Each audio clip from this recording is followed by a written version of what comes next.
ওই এনআইএস এবং B Ed certificate cancel, তো সেটা নিয়ে মূলত লাইভে আসা। কিছু জিনিস কিছু কিছু জিনিস আগে জেনে রাখা ভালো যে আমরা ভাবি যে সুপ্রিম কোর্টের একটা জাজমেন্ট চলে আসলে সেটাই ফাইনাল, কিন্তু ব্যাপারটা সেরকম না। একটা জাজমেন্টের পরেও মেন জাজমেন্টের পরে রিভিউ পিটিশন হয়, তারপরে কিউরেটিভ পিটিশন হয়। এই দুটোর পরে গিয়ে তারপরে হচ্ছে পুরো প্রসেসটা শেষ হয়। হ্যাঁ, ওগুলো চান্স খুব কম থাকে রিভিউতে কিংবা কিউরেটিভিতে হওয়ার জাজমেন্ট পাল্টানোর, কিন্তু ওগুলো একটা প্রসেসের মধ্যে পড়ে। তো বিএডরা কিন্তু এমপি ক্লারিফিকেশন যেটা ধুলিয়া স্যার হচ্ছে রিভিউ হিসাবে ধরেছিলেন, তারপরে যদি আবার রিভিউ হয়েছে ওটাই কিন্তু প্রথমে কিন্তু সবাই বাদ গিয়েছিল বিএডরা। তারপরে রিভিউতে গিয়ে কিন্তু যারা ইন সার্ভিস ছিল তারা কিন্তু ফেরত এসেছিল, চাকরিটা বাঁচিয়েছিল নিজেদের। এনআইএসের ক্ষেত্রেও কিন্তু প্রথম জাজমেন্টের পরে রিভিউতে গিয়েই ওরা আবার কিন্তু ফেরত আসার পথে, যেটা কিন্তু 3 মাস আগেই অ্যাসোসিয়েশন বুঝেছিল, সবার কাছে ফান্ডিং চেয়েছিল, যারা বিশ্বাস করে দিয়েছিল 200 জন মতন, তো 70,000 টাকার মতো উঠেছিল। তো সেখান থেকে আমরা বিহারের সঙ্গে একটা আইএ করে রাখি। তো ওই মুহূর্তে যদি আরও টাকাটা উঠতো 2-5 লাখ টাকা, তো আমরা কিন্তু রিভিউটাই প্রথমে খারিজ করতে পারতাম, ওটা অ্যাকসেপ্টই হতো না। কিন্তু এখন ওটা বলে লাভ নেই, কারণ অনেকে ভুল বুঝিয়েছে এই হবে না তুই হবে না। কিন্তু একটা প্রসেস হতেই পারে, আইনে 1% চান্স থাকা মানে সেটা 100% করা যায়। তো ওরা ফাঁকা মাঠ পেয়েছে, ফাঁকা মাঠে গোল দিয়েছে। তো আমাদের এই মুহূর্তে যা পরিস্থিতি দাঁড়িয়েছে, একমাত্র আমাদের আইএটাই যেটা করা হয়েছে ঈশ্বর থেকে ওই বিহারের সঙ্গে, সন্তোষ কুমার ত্রিপাঠী সম্ভবত, হ্যাঁ নামটা, হ্যাঁ। তো সেটাই কিন্তু একমাত্র প্রসিডিওরে আছে, এখনও অ্যাকসেপ্ট হয়নি, কিন্তু ওটা করে নেওয়া যাবে। তো এখন যদি ফান্ডিংটা না আসে ঠিকঠাক করে, যদি আমরা একটা বড় উকিল, এখন জায়গাটা খুব ক্রুশিয়াল জায়গায় দাঁড়িয়েছে। আমাদের প্রথমত পরের দিন হিয়ারিংয়ে আমাদের ডেট নিতে হবে আরেকটা, ওটা আটকিয়ে, তারপরে আমাদের বলতে হবে অন্তত একটা দুটো হিয়ারিংয়ের তো কাজ আছে। তো এবার যদি ভালো ফান্ডিং না ওঠে, যারা আমাদের চেষ্টা করছি, যারা এনআইএসকে ইনভাইট করেছিল, তো সেই টিমটাকে আবার নামানোর, যাতে হচ্ছে এনআইএস যেমনটা রায়টা ছিল ওই রায়টাই বহাল থাকে, কিন্তু সেই জন্য ফান্ডিং লাগবে। এখনও ফান্ডিং যা দেখলাম 200-250 জন মতো ফান্ডিং করেছে। তো এটা তো হাইকোর্ট না, এটা তো সুপ্রিম কোর্ট, তো সুপ্রিম কোর্টে তো টাকাটা বেশি লাগে। তো এবার যদি না বুঝে আপনারা ফান্ডিং না করেন, তাহলে কিন্তু আগের দিনের মতনই হবে। আগের দিনের হিয়ারিংয়ে অনেকে 2015 শুনে ভাবছেন যে 2015 কেন আসলো, তার মধ্যে তো বাকিদের কিছু হবে না, না, জিনিসটা ভুল। যে 74 না 70 জন মতন পিটিশনার ছিল, তাদের বলে কোনো একটা মিস্টেকের জন্য ওগুলো অ্যালাউ হয়নি। তাই গোপাল চক্র নারায়ণ ওই জায়গাটাকে ম্যানেজ করার জন্য বলেছে যে ঠিক আছে 2015, কিন্তু পরের দিন কিন্তু কেউ না পেলে ওরা 2017 অবধি নিয়ে দেবে। আর 2017 হওয়া মানে কি, আমরা যে এনআইএস 2022-এ প্রায় 5,500-6,000 মতো এনআইএস রয়েছে, 2017-তেও কিছু রয়েছে, 14-তেও মনে হয় কিছু রয়েছে, তো আর 2023-এও কিছু আসবে। তো সেগুলো ধরে কিন্তু প্রায় 10,000 মতো এনআইএস আবার মূল স্রোতে ফিরে আসবে। তাই এর মানে এটা কী হবে, যে আমরা এখনই যে 50,000 মতন আছি, তো সেখান থেকে আরও 10,000 বেড়ে গিয়ে প্রায় 60,000 হয়ে যাবে। তো সেখান থেকে কেমন কী ভ্যাকেন্সি আসবে আমরা জানি না, কিন্তু এই যে সংখ্যাটা বাড়তে থাকে, এবারে আমাদের যে রেগুলার সিট ডিএলএডগুলো যে চাকরিটা পাবো, সেই চাকরির থেকে তো ওই এনআইএসগুলো চাকরিটা পেয়ে নেবে। তো এখনও যদি এই কেসের গুরুত্ব না বোঝেন, এখনও যদি ফান্ডিং না করেন, তাহলে কিছু বলার নেই। এবার সেই জন্যই বারবারকে বলা হচ্ছে যে সবাই ফান্ডিংটা করুন, যাতে আগের দিন যে ফাঁকা মাঠে গোলটা দিয়েছে ওটা যেন না হয়। দেখুন, আর কেন অ্যাসোসিয়েশনকে ফান্ডিং করবেন, কালকে আমি একটা লিস্ট দিয়ে দিয়েছি। আমাদের রেগুলার ডিএলএড কত সেটা অ্যাসোসিয়েশন বের করেছে, বিএড সার্টিফিকেট মানলা সেটা অ্যাসোসিয়েশন লড়ছে, এমপি ক্লারিফিকেশন যার জন্য অনেক কিছু ডিপেন্ড করবে আগামী দিনে, বুঝতে পারবেন। সেখানে গোপাল শঙ্কর নারায়ণকে অ্যাসোসিয়েশন দিয়েছিল। আর বাকি রইল কি, 23 স্টেটের যে এনআইএস সার্টিফিকেট ক্যান্সেল করেছে সেটা অ্যাসোসিয়েশন করেছে। আর এখন যে এনআইএসের যে সুপ্রিম কোর্টের যে কেসটা হচ্ছে সেটা অ্যাসোসিয়েশন লড়ছে। তাই যারা কাজ পারে, যারা কম্পিটেন্ট, যারা আইনটা বোঝে, মানে এমন তো না যে আমরা উকিল, কিন্তু আমরা কোনো কেসে ঢোকার আগে ওই কেসের মেরিটটা দেখি যে এটা ঢুকলে কতটা জিততে পারবো, কিংবা কতটা আমাদের আছে, মানে আমাদের পজিটিভ আছে, তারপরে আমরা সেই কেসের মধ্যে ঢুকি। কোনো ফালতু কেসের মধ্যে অ্যাসোসিয়েশন কখনো যায় না, ঢোকে না। এবার উকিলের কাছে গেলে তো আপনাকে সব কেসই বলবে হ্যাঁ আপনি আসুন, আমরা কেস করে জিততে দেবো, কিন্তু সেগুলো তো টাকা নষ্ট করা। আগে তো নিজেদের কেসটার মেরিটটা সম্পর্কে বুঝতে হবে, এটা কী হতে পারে না হতে পারে। তো আমরা যে কটা কেসে হাত দিয়েছি এখনও পর্যন্ত একটাও বিফলে যায়নি। আশা করি আমাদের প্রচেষ্টাটা সবসময় সৎ প্রচেষ্টা, সেই জন্য আমরা কেসগুলো বের করে আনতে পারি। এবার যদি আপনারা ফান্ডিং করেন, তাহলে হচ্ছে এই কেসটাও আশা করি বের করে নিয়ে আসবো। সেরকমই তো কথাবার্তা চলছে বিহারের সঙ্গে, এবং আমাদের কিছু আছে, সেগুলো তো সব বলা যায় না এখানে। আর এটার জন্য 17রাও এফেক্টেড হবে। কেন বলছি, কৌশিক দাসের একটা এনআইএসের কেস আছে, সে কিন্তু হাল ছাড়েনি, যে সে কিন্তু সিঙ্গেল বেঞ্চ থেকে, ডিভিশন বেঞ্চ থেকে সুপ্রিম কোর্ট অবধি লড়ে গেছে। এবার এর ফলে এটা কী হবে, যদি এই জাজমেন্টটা আসে তো 17 প্যানেলও হাত পড়বে। ভাই এটা কিছু করার নেই। বিহারের ক্ষেত্রেও একই জিনিসের ভয়, বিহারের টিআরই ওয়ানকে সম্ভবত বসতে দেয়নি, মানে বের করছে, টিআরই 2, 3 সবই এফেক্টেড হবে। ওরা এখন বুঝছে, যেটা 3 মাস আগে বোঝানো হয়েছিল, যেটা প্রথমেই শেষ করা যেত, কিন্তু না বোঝার জন্য, অনেকের পাকামির জন্য হচ্ছে এটাই আবার এতটুকু টানছে, আবার হয়তো একটা দুটো হেডিং টানবে যদি কেসটা পরের দিন দাঁড় করানো যায়। আর হচ্ছে 17রা হয়তো ডাইরেক্ট কেসে ঢুকতে যাচ্ছে না, কারণ ডাইরেক্ট সুপ্রিম কোর্ট থেকে কোনো উল্টোপাল্টা রায় চলে আসলে নেগেটিভ, তো সেটা সরাসরি প্রভাব পড়বে, তাই হয়তো ওরা ধীরে সুধে হয়তো ভেবে চিনতে পা ফেলছে। কিন্তু আমাদের তো পিছিয়ে পড়ার জায়গা নেই, ওরা যা করবে করবে, কিন্তু আমাদের তো 22-এর বিপদ, তা আমরা নিজেদেরকে সামলাতেই হবে, আর কারোর ভরসায় থাকলে তো হবে না। আর অ্যাসোসিয়েশন কখনো কারোর ভরসায় থাকে না, আর যতটা কম খরচে হয় হচ্ছে, কারণ আমাদের সবাই বেকার, সেই টাকাগুলো হচ্ছে যতটা কম খরচে পারি, সেই জন্য আমরা সবসময় চেষ্টা করি যেগুলো প্যান ইন্ডিয়া কেস হয় সুপ্রিম কোর্ট রিলেটেড, আমরা একটা দুটো রাজ্যের সঙ্গে যুক্ত হয়ে, যারা হয়তো কেসটা আমাদের থেকে একটু বেশি বেটার বুঝবে, যাতে টাকা নষ্ট না হয়। বিএড সার্টিফিকেট এই ক্লারিফিকেশনে আমরা রমেশ ওয়েলের সঙ্গে একসঙ্গে হয়ে আমরা উকিল দিয়েছিলাম, তো এটাতেও যে এই কেসের মাস্টার রয়েছে, আর তো তাকেই ধরে যাওয়া হবে। তো এবার কোনো জায়গায় ভরসে ঘি না ঢেলে, যেখানে টাকাটা দিলে কাজ হবে, যারা কাজটা বের করতে পারবে, তো তাদেরকে ফান্ডিং করুন না ভাই, খালি খালি টাকা নষ্ট করবেন কেন? কেন কিন্তু আমরা কিন্তু জানি আমাদের ইতিহাস এমপি ক্লারিফিকেশনে কী হয়েছিল।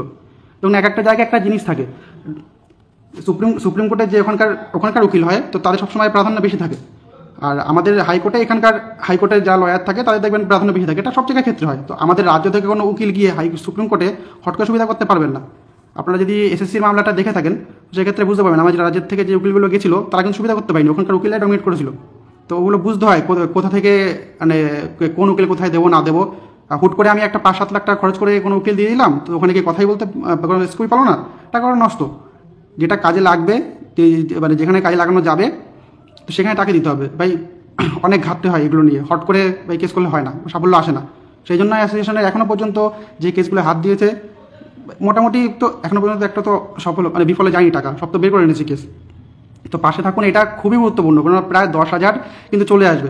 দেখুন এই মুহূর্তে আমাদের 52,000 রেগুলার ডিলেট যেটা অ্যাসোসিয়েশন বের করেছিল, সেখান থেকে হয়তো 22-এর রিক্রুটমেন্ট থেকে এদিক ওদিক থেকে হয়তো 40-42,000 আছে।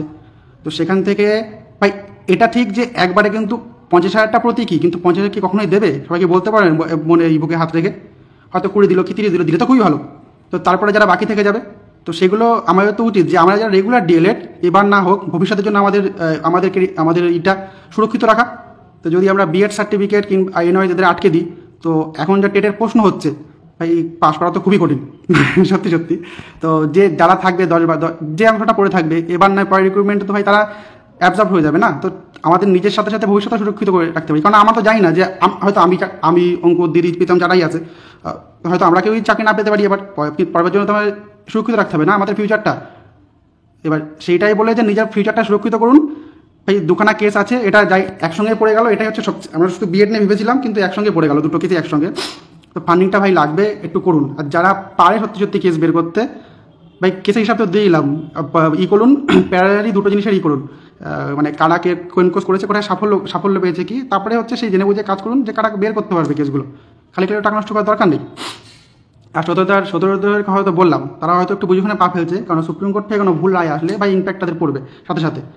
এবার লিটিগেশন তো আসবেই ভাই, এবার সেই জন্য প্রথমেই এটাকে শেষ করে দেওয়া ভালো না। এখনও একটা প্রসেস, এখনও যে পুরোপুরি জাজমেন্টটা আসেনি, এবার সেই জন্য লাইভটা করা ভাই। আমাদের দুখানাই চলছে, সার্টিফিকেট ক্যান্সেল আর এনআইএস, এই আটকাতে হবে। সুপ্রিম কোর্টে ভাই টাকা লাগবে, আর হাইকোর্টেও ভাই সিঙ্গেল বেঞ্চ আর ডিভিশন বেঞ্চ, ভাই যেই আমরা জিতলে ওরা ডিভিশনে যাবে, আমরা হারলে ওরা ডিভিশনে যাবে। তো ওই জন্য রেডি থাকতে হবে কিছু। আর আমরা কনফিডেন্ট, আমরা বিএড সার্টিফিকেট মামলা নিয়ে আমরা কনফিডেন্ট, আমরা বের করে আনবো কেস, কেন আমাদের কাছে যথেষ্ট আছে, আর আমরা কেস ঘেটেছি। আর সার্টিফিকেট সমস্যাটা হয়ে গেছে কোথায় বলুন তো, বিএড সার্টিফিকেট মামলা শিল্পী সেনের। এবার যেই যেখান থেকে কেস করুক না কেন, ঘুরে ফিরে কিন্তু আমাদের কাছেই আসবে, মানে সেই বলে না, সেই দড়িটা আমাদের কাছে রয়েছে, মানে ওই লাটাইটা আমাদের কাছে রয়েছে। তো যেসব গুরুত্বপূর্ণ মামলা আছে সব কেসেই হচ্ছে লাটাই আমাদের কাছে আছে, মানে ওই জায়গাটাকে সুবিধা করতে পারবে না, আমাদেরকেই হচ্ছে আমাদেরকে কেসটা বের করতে হবে। তো এই জন্য অ্যাসোসিয়েশন গুরুত্বপূর্ণ মামলাগুলোতে ঢোকে, এই আগডুম বাগডুম মামলায় ঢোকে না ভাই, টাকাও নষ্ট করে না। তো অ্যাসোসিয়েশন টাকা চাচ্ছে মানে ভাই যেটা দরকার, টাকা দিন, দেখতে পারবেন নিজের ভবিষ্যৎটা সুরক্ষিত হবে। আর ভাই আমাদের তো ব্যাংক স্টেটমেন্ট দেওয়া হয়, এর থেকে তো আর থেকেও দেয় না পশ্চিমবঙ্গে সম্ভবত, যত জানি না, আমি না জেনে বলতে পারি, কিন্তু দেয় না ভাই। আমাদের তো কোনো কিছু নেই, আমরা টিকিটটাও নিজের টাকা কেটে যাই, তো আমাদের এখান থেকে নেওয়ার কিছু নিয়ে আমরা দিতে পারি। তো পুরো প্রমাণ পেয়ে যাচ্ছেন কেসের, আর আপনি টাকা দিচ্ছেন, তা আপনি তো জানবেন দুদিন পরে, শুনতে চাইবেন যে আমি তো টাকা দিলাম, সেই কেসটার কী হলো, তো আমরা তো ফল দিচ্ছি। তো যারা পারে তাদেরকে দিন না। খালি খালি না করে। বললাম তো, আর একবারেই কিন্তু সবার চাকরি হবে না, নিজের ভবিষ্যৎটা সুরক্ষিত রাখতে হবে। এবার না হোক পরের বার যাতে হয়ে যায়, কারণ আশা করি এখন সব পরীক্ষায়, শুধু এই পরীক্ষা না, এবার ক্লার্কশিপের পরীক্ষাও দেখবেন কেমন কোশ্চেন করেছে, পুরো লেভেলে চেঞ্জ করে দিয়েছে। তো নতুন করে পাস করাটা খুবই মুশকিল সব কিছুতেই। তাই সে একবার পাস করে গেছেন, সেটা সুরক্ষিত করুন। আর প্রাইমারিতে এমন একটা সেক্টর যেটা RT অ্যাক্টের মধ্যে পড়ে, ভাই রিক্রুটমেন্ট করতেই হবে। আর সামনে NEP চালু হবে, ন্যাশনাল রিক্রুটমেন্ট পলিসি 2020। তো সেটাতে কিন্তু একটা জায়গায় রয়েছে, এখন যেরকম 30:1 রিক্রুটমেন্ট করতে হবে প্রাইমারি, তখন 25:1 রিক্রুটমেন্ট করতে হবে, যেগুলো হচ্ছে শহর অঞ্চল ছাড়িয়ে গ্রামের দিকে। তার মানে বুঝতে পারছেন ভ্যাকান্সি কিন্তু পরবর্তীতে আসতে থাকবে। তো এবার না হলে কোনো চাকরিটা পরে এবার হয়েই যাবে এই টুকটুক করতে করতে। তো নিজের ভবিষ্যৎটা বাঁচান, ফান্ডিংটা করুন, সব কিছু করুন, ফান্ডিং, আন্দোলন, সব কিছু দরকার। কিন্তু ভাই আন্দোলনের একদিন পরে করলেও কিছু এসে যাবে না, কিন্তু হচ্ছে কোর্ট প্রসিডিং কিন্তু থেমে থাকবে না, পরে